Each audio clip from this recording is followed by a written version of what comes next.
Bismillahirrahmanirrahim. Assalamualaikum warahmatullahi wabarakatuh. Yang saya hormati Bapak Abdul Hafiz Al-Paroni MPD dimanapun beliau berada. Teman-teman, ternyata kalau kita mendalami suatu hal, ternyata kita pasti akan menemukan hal yang berbeda. Contohnya pada saat kita mencari tahu arti secara mendalam tentang Asmaul Husna, ternyata kita akan menemukan hal yang berbeda juga. Contohnya Al-Aziz.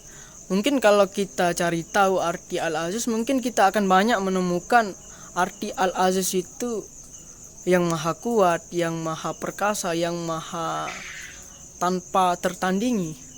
Tapi kalau kita mencari tahu secara mendalam, ternyata ada hal yang berbeda. Contoh, ternyata Al-Aziz itu juga mempunyai arti yang unik. Allazi qala wujuduh. Kalau dalam ilmu hadis ada pembagiannya. Yang pertama ada namanya Al-Aziz, hadis Zorib. Ternyata arti dari hadis Al-Aziz itu sesuatu yang unik, karena gurunya itu hanya mempunyai 2 murid, dan yang meriwayatkan ilmu dari gurunya itu ya hanya 2 orang. Itu dari ilmu hadis. Dan kalau dalam ilmu Asmaul Husna, Al-Aziz itu kalau boleh saya sederhanakan artinya wujudnya yang unik, dan juga apa yang dimiliki juga unik. Jadi ketika orang sudah mempunyai koneksi dengan Al-Aziz ini, maka akan dibutuhkan. Misalnya orang yang belajar terus mengamalkan ilmunya, itu kan gak banyak. Jadi akan dibutuhkan oleh masyarakat, dan itu akan sangat berguna. Dan yang kedua Al-Basit. Al-Basit itu artinya yang maha sejuk, yang maha ceria. Jadi pada saat orang sudah mengamalkan Al-Basit ini, maka perilakunya secara umum pada saat dilihat sama orang maka akan menyejukkan hati orang, akan selalu ceria dalam aktivitas. Lalu selanjutnya An-Nafi. An-Nafi di sini artinya yang zat yang menjadi sumber kebermanfaatan. Jadi perilaku seseorang yang sudah mengamalkan sifat An-Nafi ini, maka apapun yang dilakukan, dimanapun dia berada, maka akan selalu memberi kebermanfaatan bagi orang. Dan bukti kebenaran dari An-Nafi ini adalah Allah menciptakan tumbuhan, Allah menciptakan hewan, yang tidak lain itu akan menjadi manfaat bagi manusia itu sendiri. Baik, saya akan melanjutkan pemaparan dari pemateri yang pertama mengenai sifat-sifat Allah yang selanjutnya, yaitu Ar-Ra'uf. Ar-Ra'uf memiliki arti yang sangat dahsyat, di mana Allah telah menanamkan pada sifat ini kepada manusia, yaitu sifat kasih sayang.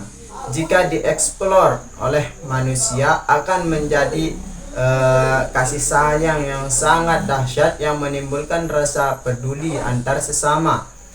Di antara sifat orang yang menanamkan sifat Ar-Ra'uf ini di dalam kehidupannya, yaitu orang tersebut akan merasa tenang dan tentram di dalam kehidupannya. Yang sifat selanjutnya adalah Al-Adl, yaitu maha adil. Orang yang meneladani sifat ini adalah akan tetap selalu berbuat adil, entah itu kepada dirinya, keluarganya, sahabatnya, dan orang lain yang berada di sekitarnya. Sifat Allah yang selanjutnya adalah Al-Fattah, di mana ini berarti maha membuka. Orang yang meneladani sifat Allah mengenai Al-Fattah ini, ia akan senantiasa memberikan peluang kepada orang lain untuk berbuat baik. Sifat Allah Subhanahu wa Ta'ala yang selanjutnya yaitu Al-Bar. Al-Bar itu mempunyai 2 makna arti kandungan. Yang pertama adalah zat yang menciptakan, dan yang kedua adalah zat yang membebaskan. Seperti terbebasnya orang sakit dari penyakitnya, dan terbebasnya orang yang berhutang atas hutang-hutangnya. Kemudian sifat Allah Subhanahu wa Ta'ala yang selanjutnya adalah Al-Hakim, di mana Al-Hakim sendiri berarti maha bijaksana. Di sini Al-Hakim mempunyai 3 arti. Yang pertama adalah zat yang menjadikan hikmah dalam setiap kejadian. Yang kedua adalah zat yang selalu tepat dalam setiap kejadian. Dan yang ketiga adalah zat yang sangat ahli dan tahu mengenai hakikat. Orang yang mengamalkan sifat Al-Hakim ini adalah orang ini mampu menangkap hikmah dan dari setiap kejadian yang ditemukannya. Kemudian yang sifat Allah yang terakhir itu adalah Al-Qayyum, yang mempunyai arti maha berdiri sendiri.